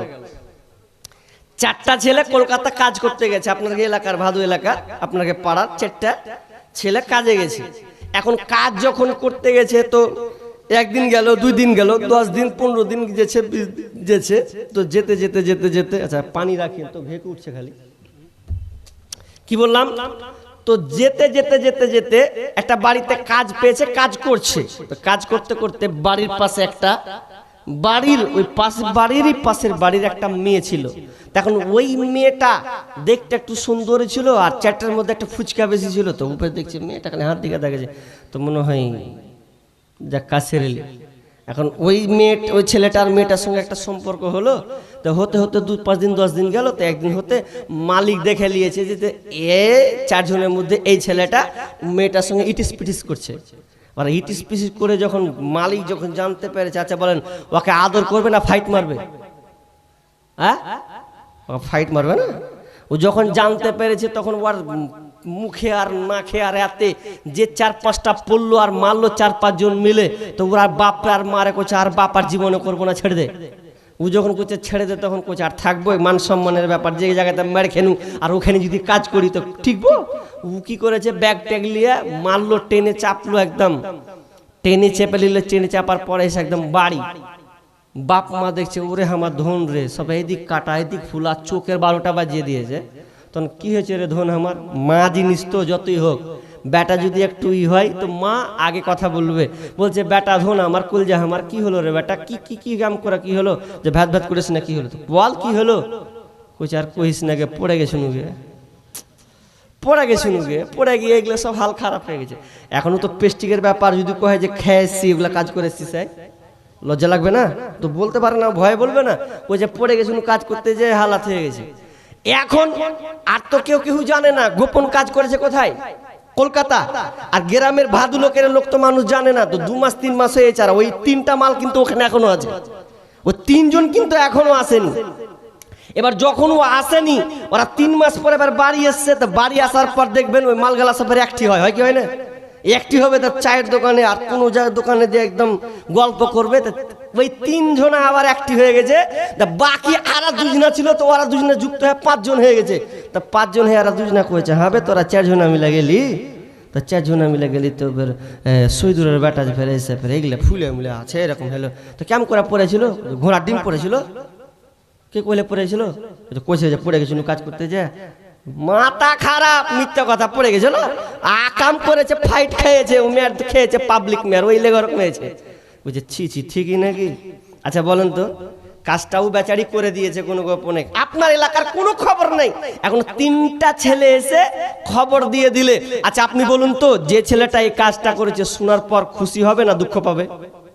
কথা বলুন, দুঃখ পাবে। আল্লাহ রাসূল বলছেন এরই নাম হলো গীবাত।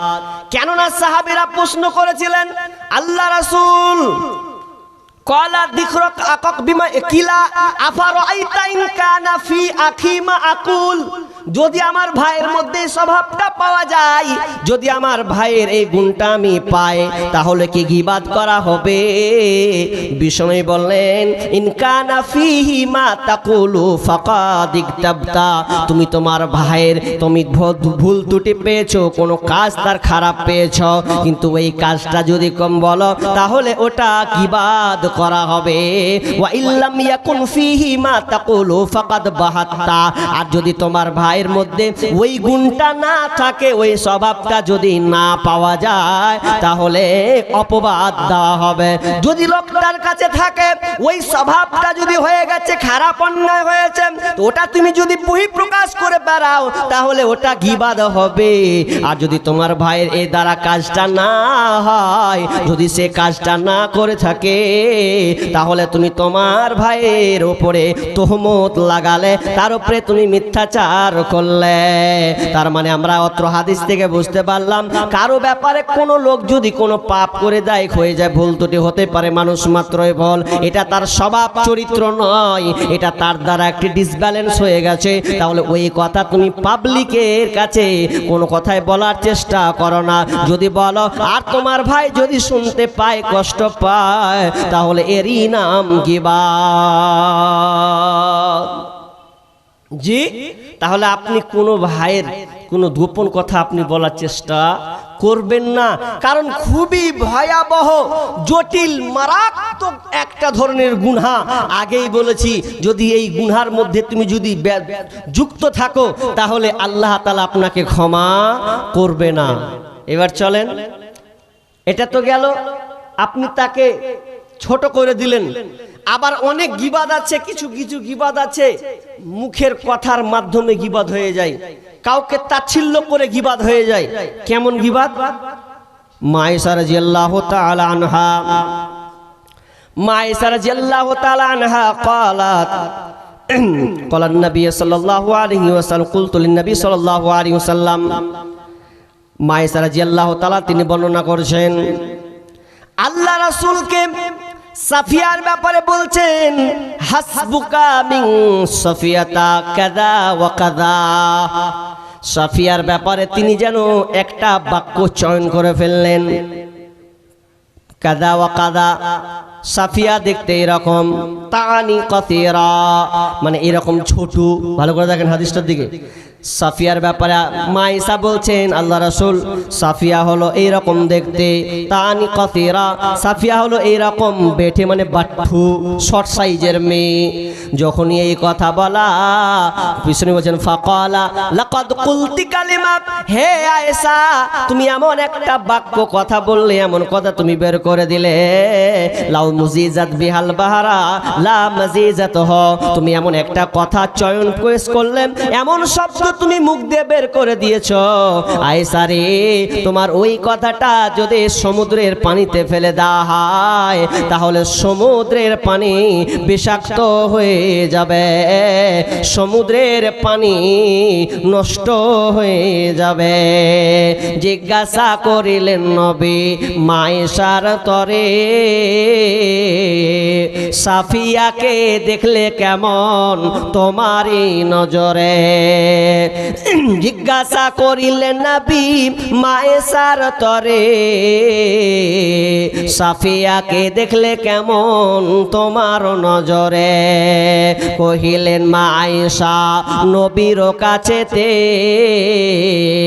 দেখিতে সুন্দরী বটে মোর নজরেতে, এদিক ওদিক আমি দেখিলাম সাফিয়ার, সব কিছু ভালো গো নবীজি আমার কিন্তু ক্ষণিক বেটে দেখি, কিন্তু ক্ষণিক বেটে দেখি মোর নজরেতে সাফিয়াকে দেখিলাম আপনার ঘরেতে। নবীজি কহেন তবে আয়েশার সনে কি কথা বলিলে তুমি তোমার জবানে। হাই আয়েশা ছোট কথা, হাই আয়েশা ছোট কথা জবানে তোমার, কেন বা বলিলে তুমি জন্যে সাফিয়ার। একটু ক্ষণিক বেটে কথা, একটু ক্ষণিক বেটে কথা সমুদ্র পানিতে মিশাইলে বিষাক্ত হবে সন্দেহ নাই তাতে।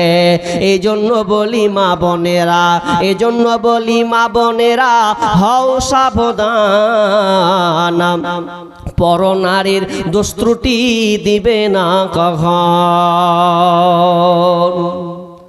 আয়েশা খালি সাফিয়ার সতীনের ব্যাপারে বলছে তোমার সতীন প্লিজ কেমন দেখতে, তো বলছে বাট্ঠু যেজি এরকম ব্যাঠা, যেমন এই কথা বাট্ঠু কহে দিয়েছে তাহলে সে বলছে সাফিয়া, এই সাফিয়ার ব্যাপারে তুমি বললে আয়েশা লাগাম মারো কেন, তুমি বাট্ঠু কথা বলতে গেলে?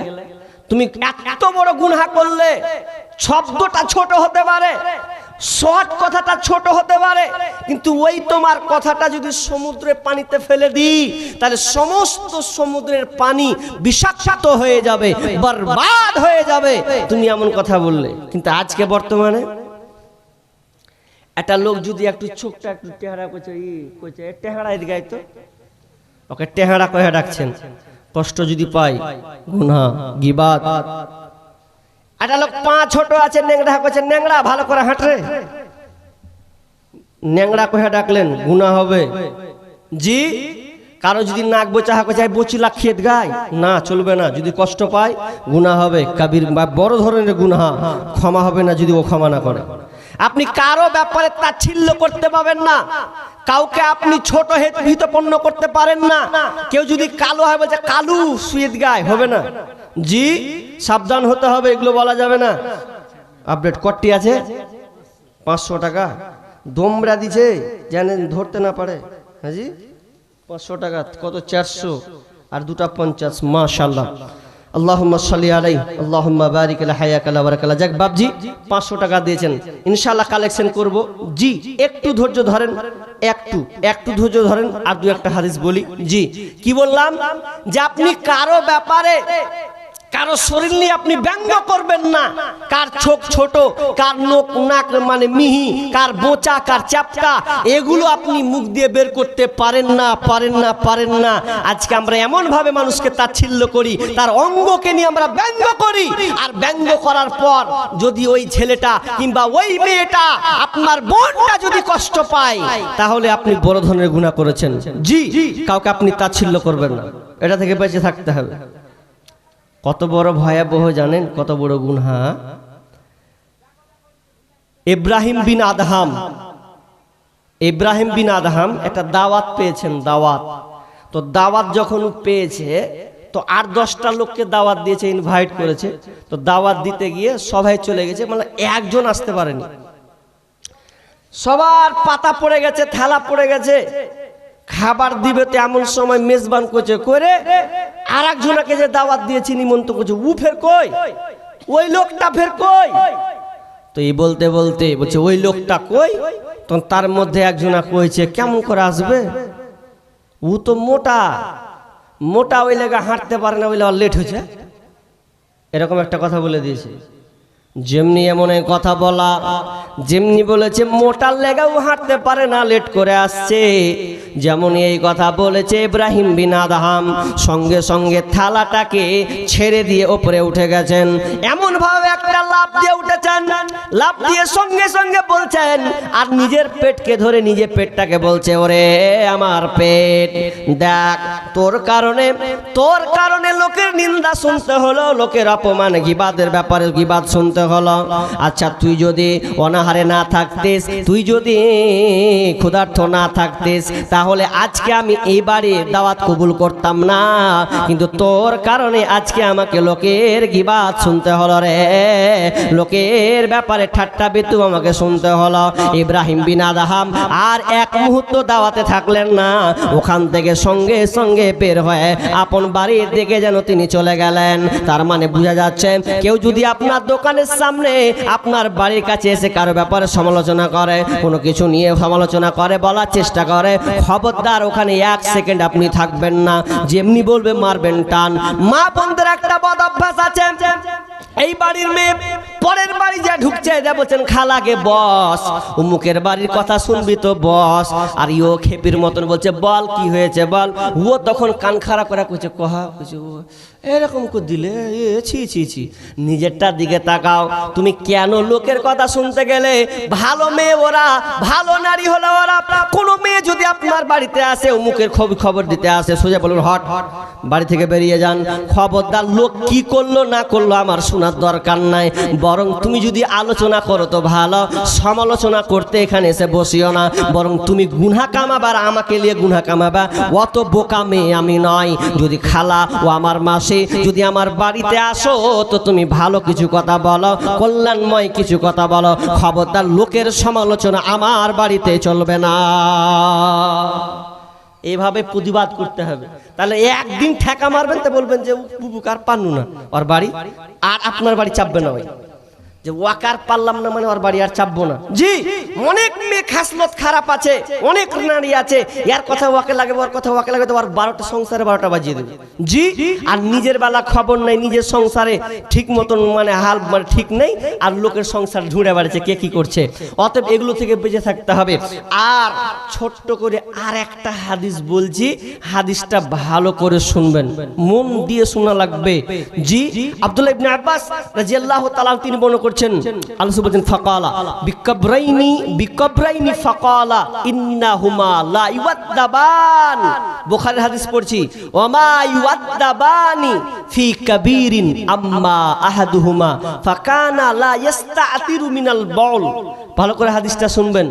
আল্লাহ রাসূল বলছেন যে আমি দুটা কবরে বিকবরাইনি ফাকালা, দুইটা কবরের পাশ দিয়ে যাচ্ছি, দুইটা কবর আছে তো দুইটা কবরের আমি পাশ দিয়ে চলে যাচ্ছি, তো ইন্নাহুমা লা ইওয়াদ্দাবান, তো দুইটা কবরে আযাব হচ্ছে, শাস্তি হচ্ছে।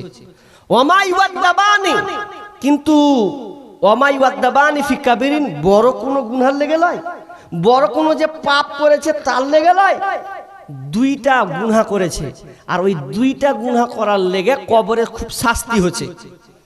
তো দুইটা কবরে দুই রকম আযাব, একটা কবরে একটা পাপের লেগে আযাব, দ্বিতীয় কবরে অন্য পাপের জন্য আযাব।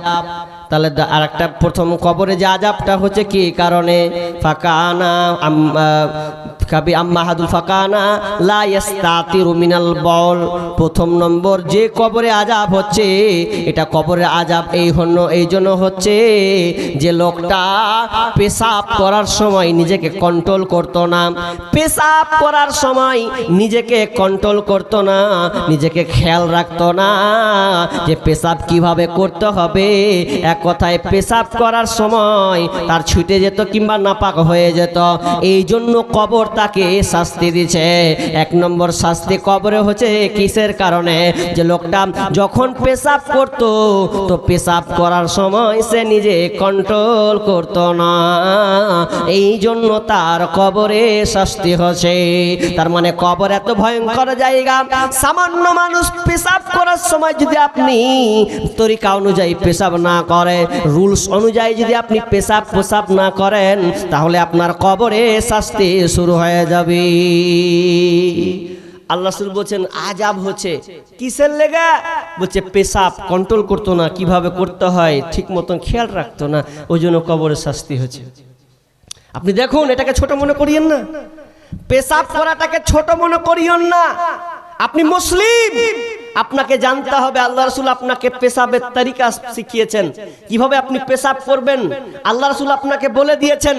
জি, কিন্তু আল্লাহ রাসূল যখন সাহাবীদেরকে পেশাবের তরিকা, বসার নিয়ম কিভাবে করতে হবে, কোন দিকে করতে হবে না, কি মানে কেমন করে করবে তুমি, তো যখন সাহাবীদেরকে প্রশিক্ষণ দিচ্ছেন, শিখাচ্ছেন, তো আল্লাহ রাসূল যখন শিখাচ্ছেন তো আবু জেহেল আবু লাহাবরা হেসে মরেছে, মানে এমন হাসছে করছে ছি ছি ছি কহা তোরে কেমন তোকে ইসলাম কেমন ধর্ম বলে আল্লাহ রাসূল বলে পায়খানা করাখানটাও বলে শিখাবে, পেশাব করাখানটা ঠাট্টা করছে, কিন্তু ওখানে কল্যাণ আছে।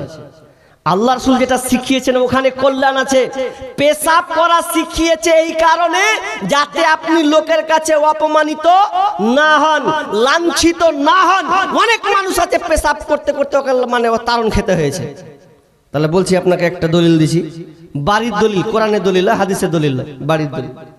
আমাদের বাড়িটা আছে জাতীয় সড়ক 12 নম্বর সড়ক, যেটা আপনার আগে ছিল 34 সড়ক, তাই তো 34 নম্বর সড়ক, ওটা হয়ে গেছে এখন 12। তো ন্যাশনালের ধারে আমাদের বাড়ি, আর কিছুটা সরকারির আছে, তো লম্বা করে রাস্তা আছে। এবার রাস্তা যখন আছে, একটা হিন্দু লোক, ভালো করে বুঝবেন, পেশাব না করার জন্য কারণে মানুষ অপমান। একটা হিন্দু লোক ও কুণ্ঠে পেশাব করবে, ও ঢুঁড়া পায় না, ওখানে করবে ও ঢুঁড়া পায় না, তো ঢুঁড়ে যখন পাই না তখন ও ভাবছে যে কুণ্ঠে পেশাব করবো, তো এই যে এখানটা চিকনা আছে তো এইখানে পেশাব করে দিই। আর হিন্দুরা বসে করে না দাঁড়িয়ে করে, দাঁড়িয়ে করে। আর যারা ভালো সাধু ওরা কিন্তু বসে করে, আমি দেখেছি আমাদের এলাকার কিছু হিন্দু আছে, ওনারা বসে করে, আবার পানিও লাগে, পানিও খরচ করে। তো ওই লোকটা বাইকটাকে খাড়ো করে দিয়ে এঁকেছে বাড়িখানটা বাম্পার চিকনে পেয়ে ভালোই পেয়েছি, জায়গা সুন্দর, তো এখানে পেশাব করে দিই। তো খ্যাপাকে হুঁশ করা দরকার যে এখানে না করে কোনো একটা গাছের আড়ালে পেশাব করি, তো না পেশাব তো করবে না। তখন কি করছে, ও চেন খুলে সবে মাত্র খালি পেশাব করা শুরু করেছে। আর আমাদের সামনে জায়গা ফাঁকা আছে অনেকটা, তো ওখানে আমার বোনেরা আছে, মায়েরা আর অনেকজন বসা আছে, তো বসা আছে, তখন কইছে ছি ছি নির্লজ্জ বেহায়া লোকটা, দেখ সামনাসামনি পেশাব করছে, সামনাসামনি, ওইদিকে কত ফাঁকা পড়ে আছে। তো আমার এক চাচা, এবার চাচা বুঝতে আপনার জান বাচ্চা, চাচা তখন দেখে নিয়েছে। আর চাচা আমার খুব টাকি মানুষ, খুবই টাকি, এক অন্যে দেখতে পারবে না, মেরে দেবে একবার, মেরে দেবে, এরকম ব্যাপার। তা আমার চাচা যখন দেখছে যে সালা আগা দিকে বেটি ছেলে বসে আছে, আর তুই আগার ফের চেন খুলে আগা দিকে ছাড়ছিস, মানে তো খুব অন্যায় কাজ। তো পেশাব মানুষ করলে কি আর 5 সেকেন্ড 10 সেকেন্ডের ব্যাপার আছে, ও লাগবে সময়। এবার চাচা যখন দেখে নিয়েছে, ওখানে এখন বড় মোগর ছিল, এরকম বাঁশ, এরকম বাঁশ, আর বাঁশ খানটা লিয়ে মেরে দেবো শালাকে, আর দৌড় মারতে লেগেছে। তা ই তো দেখছে যে হার পেশাব তো শেষ হচ্ছে না, আর শেষ যদি না হয় তা তার আগে হার মাথায় পড়িবে, আর মাথায় যদি পড়ে তা আমি গেনু। তখন উই কইছে সালা তুই খারাপ, তোর পেশাব করার জায়গা পেছ না, মানে মুখ যত খারাপ ছিল আমার চাচা চালিয়ে যেছে, দৌড় মারতে মারতে উ কইছে যে আর কোন নাবে, ওয়ার দেখান করে একদম পাটাম করে চেনে মেরে একদম বাইকটা আমরা স্টার্ট মেরেছে উ। তো উ আগে 1-2 কিলোমিটার আগে মেরেছে টান, তার আগে জান বাজে, নাহলে মেরে দেবো আমাকে, উপায় নেই। কইছে আগে তো বাঁচি। তো উ যে তারণটা খেলে, তো তারণ খাওয়ার কারণ কি, ও যদি নিয়ম জানতো তাহলে কেউ তারণটা খেতে হতো ওকে? জি, কোনখানে করতে হয়, কোন আড়ালে করতে হয়, তো ও তারণ খেতে হতো না। বেচারি কি যে করেছে আল্লাহ ভালো জানে। তো এই হয়ে গেছে অবস্থা। তো ইসলাম আপনাকে পেশাব করার তরিকা নিয়ম বলে দিয়েছে যাতে আপনি সুন্দর করে করেন। জি, পেশাব করবেন আর দিয়ে করবেন। আল্লাহ রাসূল পেশাব পায়খানা করার জন্য এমন ভাবে চলে যেতেন, দূরে চলে যেতেন, অনেকে বুঝতে পারতো না কোন দিকে গেল রে। জি, আর আজকে আমাদের পেশাব রাস্তার ধারি করে দিচ্ছি, কে হাঁটছে না হাঁটছে। ছেলে মেয়ে দাঁড়িয়ে, ছেলেরা এখন দেখছি দাঁড়িয়ে দাঁড়িয়ে পেশাব করছে, ওয়াকে গল্প করছে, ওয়াকে গল্প করছে, কত দূরে নেবে আর তুই কত দূরে নেবে, দুই না মিলে গল্প করছে, খাড়ে খাড়ে পেশাব করছে। এগুলা কোনো ইসলামের নিয়ম হলো? লজ্জাবোধ বলে কিছু নাই। জি, খবরদার, পেশাব করতে শিখুন, পেশাব করতে শিখুন, খালি পেশাব করে দিলে হয় না, পেশাব করার নিয়ম জানতে হবে। শুকনো জায়গা না, কোটা নরম জায়গা, ছিটা পড়ে যাবে কাপড়ে, এদিকে আপনাকে সাবধান অবলম্বন করতে হবে। পশ্চিমমুখী হয়ে পেশাব করবেন না, কোন দিকে পশ্চিম আছে আর আপনি সোজা ছেড়ে দিচ্ছেন, জি না, আপনাকে দিক নির্ণয় করে পেশাব করতে হবে। এগুলো অনেক দলিল আছে, তো আমি ওগুলো বলছি না। তাহলে কবরে যে শাস্তি হচ্ছে, প্রথম শাস্তিটা এই কারণে হচ্ছে যে লোকটা পেশাব করতো ঠিকই, কিন্তু পেশাব করার সময় নিজেকে কন্ট্রোল করতো না, হয়তো তার ছিটা চলে যেত কাপড়ে। এই জন্য বিশ্বনবী বললেন প্রথম নম্বরে কবরের শাস্তি হওয়ার কারণ হলো ওই লোকটা ঠিক মতন পেশাব করার সময় নিজেকে সে কন্ট্রোল করে রাখতে পারতো না। এক কথায় সে হয়তো নাপাক হয়ে যেত, কাপড়ে ছিটা যেন লেগে যেত। এই জন্য সে তার কবরের আযাব হচ্ছে ফাকানা লা ইস্তাতিরু মিনাল বল ওয়া আম্মাল আখারু ফাকানা ইয়ামসি বিন নামিমা। 2 নম্বরে কবরে শাস্তি হচ্ছে ওই লোকটা, যেই লোকটা দুনিয়াতে চুগলখড়ি করে বেড়াতো, এর কথা ওকে লাগাতো, ওর কথা ওকে লাগাতো, লাগিয়ে দুবাইয়ের দ্বন্দ্ব সে লাগিয়ে দিত, দুটা একটা সংসারকে 6খানা 8 টুকরা করে দিত। এই ধরনের লোক এই চুগলখড়ি করার কারণে ওই লোকটার কবরে শাস্তি হচ্ছে। যে খবরদার মা বোন ভাই বন্ধু বাবজি, গিবাদে জর্জরিত হবেন না, গিবাদ থেকে বাঁচার চেষ্টা করুন। আজকে আমরা মাস্টার, প্রফেসর, ইঞ্জিনিয়ার, আলেম ওলামা পর্যন্ত এই পাপের লিস্টে আমরা অনেকে চলে গেছি। জি, কারো সমালোচনা নয়, আলোচনা করুন, পরামর্শ দিন, বুঝান, গোপনে ডাকুন, অন্যায় করেছিস ভাই আর করিস না। জি, তাহলে দেখবেন, কারণ কোনো মানুষ কখন ভালো হয়ে যায় বলার কিছু নাই। লোক কাটতে লেগেছেন, অনেক কমে গেছেন, 12টার ঘাটা ঘড়ি ঢুকতে লেগেছে। তো আমি আপনাকে বলছি, এটা মসজিদের জালসা, হ্যান্ডবিলটা এখানে একটাও নেই। মসজিদের জালসা হ্যান্ডবিল আছে নেই? ওই কি বললাম যে এটা মসজিদের জালসা, অতএব মসজিদের যখন জালসা তো আপনারা মাহরুম হবেন না। আমি একজন মুসাফির মানুষ, তো মুসাফিরের জন্য, আমি যেহেতু মুসাফির মানুষ, এই জন্য আমি আপনাদের বলতে চাচ্ছি, আপনারা অবগত আছেন মা বোন, আপনারা জানেন এটা মসজিদের জন্য জালসা, আর মসজিদ হলো আল্লাহর ঘর। আল্লাহ রাসূল বলছেন আহাব্বুল বিলাদি, আল্লাহ রাসূল বলছেন আহাব্বুল বিলাদি ইলাল্লাহি মাসাজিদুহা ওয়া আবগাদুল বিলাদি ইলাল্লাহি আসওয়াকুহা। আল্লাহর কাছে সবচাইতে উত্তম পবিত্র জায়গা, পছন্দনীয় জায়গা হলো মসজিদ, আর সবচাইতে নিকৃষ্ট জায়গা হচ্ছে বাজার। অতএব আমি আপনাদেরকে বলবো, আল্লাহর কাছে সবচাইতে পছন্দনীয়, শুধু তাই নাই, মসজিদে আপনি যতক্ষণ থাকবেন ততক্ষণ আপনি আল্লাহর মেহমান হয়ে থাকবেন। আপনার বাড়িতে যদি আপনি কারো বাড়িতে মেহমান যান, তাহলে মেজবান আপনার জন্য এমন খাতির করে খাওয়ায় দাওয়ায়, জি কেন আপনি মেহমান। তো এটা তো দুনিয়ার মেহমান, আপনি দুনিয়া লোকের কাছে, কিন্তু মসজিদে যখন আপনি চলে যাবেন, তো মসজিদে যতক্ষণ আপনি থাকবেন, যদি বসেও থাকেন তবুও আপনি আল্লাহর মেহমান, আল্লাহর বড় একজন মেহমান। অতএব তাহলে যদি আল্লাহর মেহমান মসজিদে থেকে হয়, তাহলে মসজিদটার দাম কত, মসজিদ কত বড় মহামূল্যবান একটি জায়গা, যেখানে ইবাদত ছাড়া আদার্স আর কিছু হয় না। ভাই, সেই মসজিদের উন্নতি কল্পে আপনারা আজকে আয়োজন দিয়েছেন, বিধায় অনেকে মা বোন উঠছেন যাচ্ছেন। আমি বলবো অন্তত আমাকে আর 10-15 মিনিট সময় দেন। জি, শেষ দুয়াটা অন্তত নিয়ে যাবেন। অনেক আমরা মানুষ আছি শেষ দুয়া লি না, শেষ দুয়া লি তার আগে পালিয়ে যাই। আর আধা ঘন্টা 15-20 মিনিটের জন্য আমরা কি করি, মানে মূল মাকসাদ নিয়তটাকে আমরা পাইমাল করে দিই, বরবাদ করে দিই। শেষ দুয়াটা করে যাবেন ইনশাআল্লাহ। যদি আপনার কাছে টাকা না থাকে, পয়সা না থাকে, আপনি দিয়েন না, তবে আপনি বসবেন। তবু আপনাকে দেখে যদি 2টা লোক সলেস থাকে যে ও বসে তো আমিও বসি, তাহলে আপনিও নেকির ভাগিদার হয়ে গেলেন। জি, অর্থাৎ আপনি কাটবেন, আপনাকে দেখে কেটে গেল, তাহলে তো সব বরবাদ হয়ে গেল। বিধায় আপনারা উঠিয়েন না। সব কটা মুরব্বী মানুষ আছেন, যা দেখছি সবটি মুরব্বী মানুষ আছেন সামনে। তো আমার বাপজিদেরকে বলবো অন্তত আমাকে আর কিছুক্ষণ সময় দেন। আপনারা যারা মসজিদের দায়িত্বশীল আছেন, আমি আর কথা না বাড়িয়ে আমি মুসাফির হিসাবে আপনাদের কাছে কিছু চাইবো। অনেক মানুষ আছে যে শেষ বক্তাকে কিছু দিব, জি দেওয়ার ইচ্ছা থাকে, অনেক মানুষ দেয়, অনেক মা বোন আছেন দেওয়ার জন্য বসে আছেন। বেনামি, বেনামিতে একজন দিলেন 500 টাকা। আল্লাহুম্মা সাল্লি আলাই, আল্লাহুম্মা বারিক আলা হায়াকালা বারাকাল্লাহ। ভাই, আমি একটা লোক, হয়তো দান আমার জামিরুল ভাই কেমন করলেন জানি না, কত কিরকম দান হয়েছে আমি দেখতেও পাইনি। তো কেমন করে চাহাবো আর কি করে বুঝবো, কেউ কোনো কমিটি আমার সঙ্গে আলোচনাও করেনি কোনো বিষয়ে মসজিদের ব্যাপারে। জি, তো আমি যেটা বলতে চাইছি, একটা লোক যদি 10,000 আবদার করি পাবো কিনা? পাবো সভাপতি সাহেব? আবদার করলে 10,000 পাবো না? খালি হ্যাঁ কোহা হবে?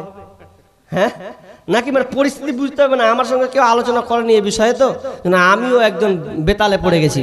তা আমি মানে গতকালকে ছিলাম দক্ষিণ দিনাজপুর, গঙ্গারামপুর থেকে 5-6 কিলোমিটার ভেতরে।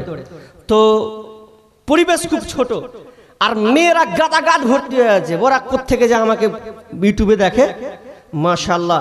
এটা কে একজনই দিলে নাকি? নাম বললে না? হ্যাঁ, দুজন দিয়েছে, দুজন মিলে দিয়েছে। কতটি যে আছে কহবো না, না কেমন কি যাক দিয়েছে, গোপনে দান দিয়েছে। মনে হয় কতটি হবে, 2000 হবে না? হ্যাঁ জি, তো দিয়েছেন। তো এটা মেয়ে মহল থেকে দিয়েছেন। 1 2 3 4 5 6 7 8 9 10 11 12 13 14 15 16 17 18 19 20। তাহলে একটা অধিকারী ছিল নাকি? যা হতে পারে। তো 2000 না 2100, সেই তো মনে হয় 2000ই হবে। তো 2000 টাকা আমার মায়েদের কাছ থেকে এসেছে, নাম বলেনি। আল্লাহুম্মা সাল্লি আলাইহা, আল্লাহুম্মা বারিক আলাইহা, ইয়াকালা বারাকাল্লাহ। আল্লাহ তুমি দানকে আল্লাহ তুমি কবুল করে নাও। রব্বুল আলামিন যে উদ্দেশ্যে দিয়েছেন আল্লাহ তুমি তার বালা মুসিবত দূর করে দাও। যে উদ্দেশ্যে দিয়ে আল্লাহ তুমি সৎ উদ্দেশ্য পূরণ করো, রোজগারে বরকত দাও আল্লাহ, তুমি হাতে হেজজ দাও আল্লাহ, তার পরিবারকে শান্তিতে রাখিও আল্লাহ, অভাবকে দূর করে দাও। রব্বানা তাকবাল মিন্না ইন্নাকা আনতাস সামিউল আলিম। আমিন আমিন। আরেকজন বাপজি দিয়েছেন 200 টাকা। হ্যাঁ জি, এই বাজারটা তো পরে করতো, হ্যাঁ বড় বাজারের দরকার ছিল আগে। জি, 10,000 টাকা একটা নিতাম। একজন, বেশি লয়, একজন 10,000 টাকা দিবেন, মসজিদের জন্য নিব। জি, আমি বিভিন্ন জায়গায় হাদিসটা বলি, বেশিরভাগ জায়গাতেই বলি। হাদিসটা খুব ইন্টারেস্ট লাগে বলে বলি, মানে এত অনুতপ্ত হতে হবে আপনাকে হাদিসটা শুনে যে আপনি অবাক হয়ে যাবেন যে এত বড় কথা। জি, তাহলে জীবনে কার জন্য এত পরিশ্রম, এত খাটা, সব তো ব্যর্থ। জি, আল্লাহ রাসূল সাহাবীদেরকে বলছেন যে ও আমার সাহাবীরা, তোমাদেরকে আমি একটা প্রশ্ন করব, বলো তোমরা নিজের মালকে ভালোবাসো না পরের মালকে ভালোবাসো? আমি যদি আপনাদেরকে এখন প্রশ্ন করি নিজের মালকে ভালোবাসেন না পরের মালকে ভালোবাসেন, তা আপনারা কি উত্তর দিবেন গো ভাই? কি উত্তর দিবেন আপনারা? নিজের মালকে ভালোবাসি বলবেন নাকি? সাহাবীরা ওটা কইছে যে আল্লাহ রাসূল আমরা নিজের মালকে ভালোবাসবো, পরের মালকে কেন ভালোবাসতে যাব? তো আল্লাহ রাসূল বলছেন সাহাবীরা তোমরা যে উত্তরটা দিয়েছো ভুল দিয়েছো, উত্তর সঠিক হয়নি। তোমরা নিজের মালকে ভালোবাসো না, বরং তোমরা পরের মালকে ভালোবাসো। যদি তোমরা নিজের মালকে ভালোবাসতে চাও, তোমরা নিজের মালকে ভালোবাসতে, তাহলে তোমরা এই কথা বলতে না, বরং তোমরা পরের মালকে ভালোবাসো। আল্লাহ বলেন সাহাবীরা তার মানে তোমরা জানো না নিজের মাল কে কে? তোমরা জানো কি নিজের মাল কে কে? সাহাবীরা বলেন নিজের মাল কে কে?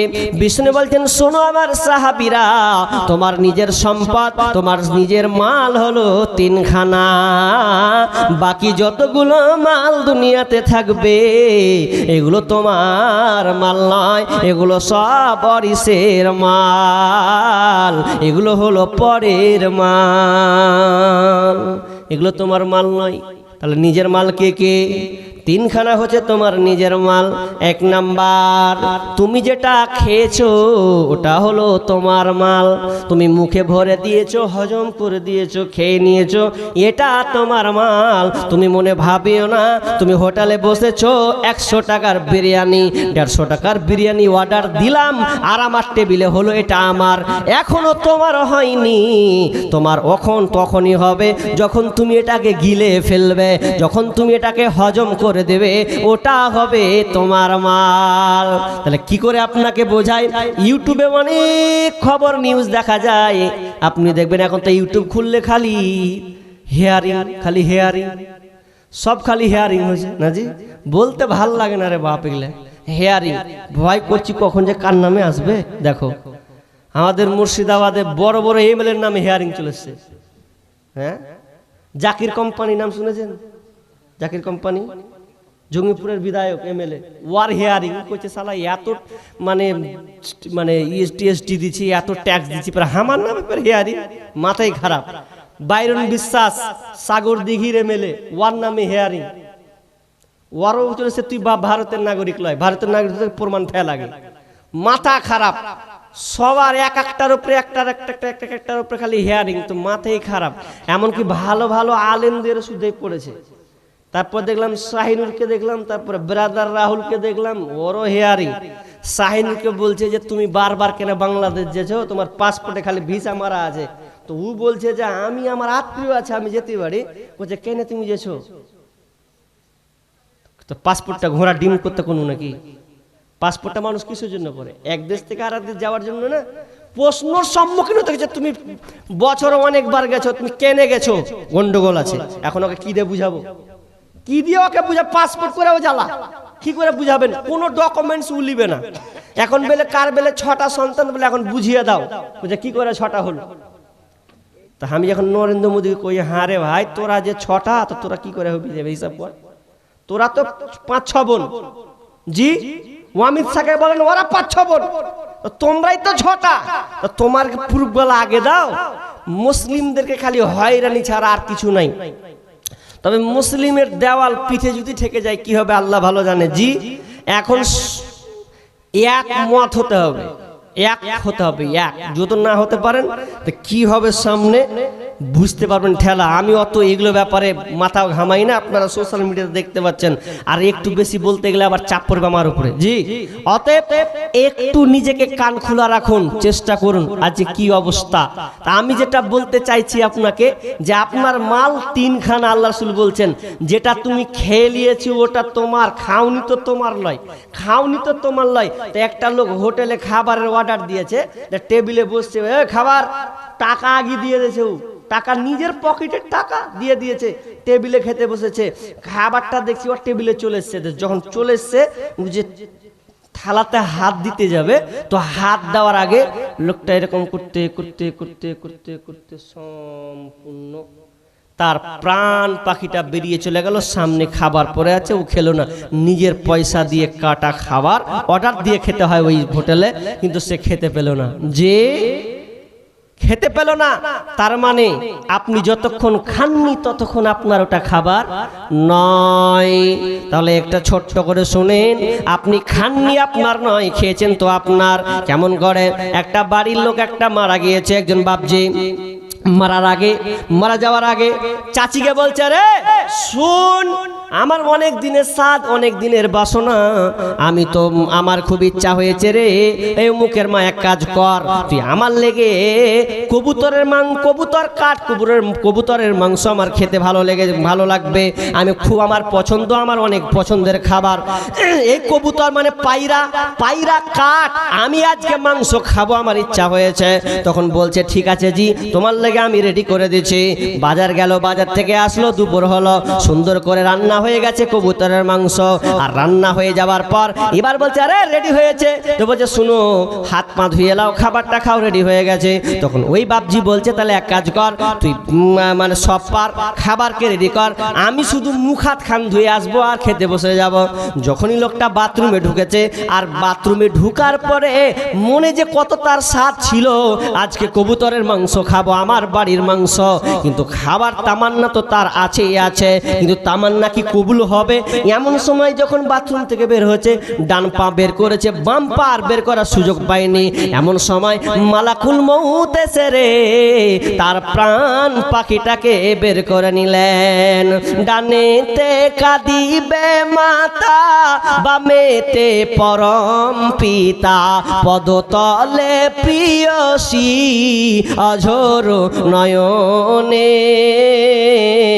ছাড়িয়া ভবের ভাব যাইবি কেমনে, মালাকুল মউত আসিয়া বলিবে চলো হে মরণে, চলো হে মরণে। ওখানে মারা গেল। চাচি কান্নার রোল থামতে পারে না, কারণ বিবিরা স্বামীকে এত ভালোবাসে। যখন কোনো স্বামী স্ত্রীর হাতে রান্না খেতে চায় আর স্ত্রী যদি রান্না করে দেয়, তার বুকটা ফেটে যায়। যদি খেতে না দিতে পারে, তার বুকটা চৌচির হয়ে যাবে।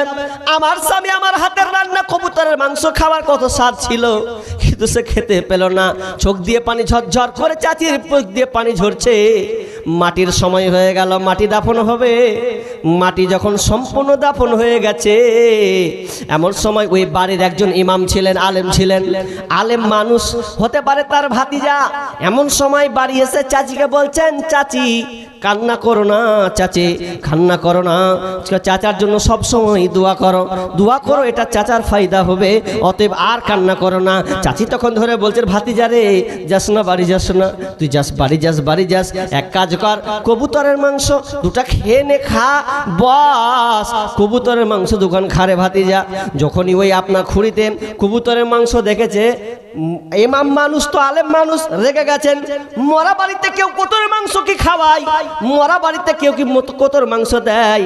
যখনই বলেছে এটা কেন, কার জন্য করলে, কেন আমাকে দিচ্ছ মরা বাড়িতে, তখন চাচি কাঞ্চার বলছে, ভাতিজা এটা তোমার জন্য খাবারটা রেডি করিনি রে ভাতিজা, তোর চাচার জন্য রেডি করে রেখেছিলাম। তোর চাচার স্বাদ ছিল, অনেক দিনের ইচ্ছা ছিল কবুতরের মাংস খাওয়ার, আমি কত কষ্ট করে রান্না করেছিলাম, তোর চাচার নসিবে জুটেনি, তোর চাচাকে তো রেখে আলি কবরে, এখন এই খাবারটা তুই খা বলে তিনি কান্নার রোল বইয়ে দিলেন।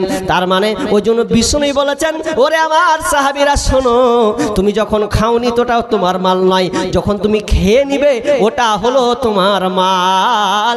এক নাম্বার খেয়ে নিয়েছো তোমার মাল, নাম্বার দুই তুমি যেটা পরনে পরে আছো, শাড়ি কাপড় ব্লাউজ, তুমি জামা শার্ট প্যান্ট পরে আছো, এটা হচ্ছে তোমার। কখন? যখন তুমি এটাকে ছিঁড়ে ভ্যানিশ করে দিবে, এটা হলো তোমার। তবে বিষ্ণু বলছেন, তোমার যদিও তিনখানা তো দুইখানাও তোমার, কিন্তু এই দুইখানা দুনিয়াতে নষ্ট হয়ে যাবে, ছারকার হয়ে যাবে। তুমি খেয়ে নাও, খাওয়ার পর 6 ঘন্টা পর ওটা আর খাবার থাকবে না, পায়খানাতে পরিণত হয়ে যাবে, দুনিয়াতে ওটা শেষ হয়ে যাবে।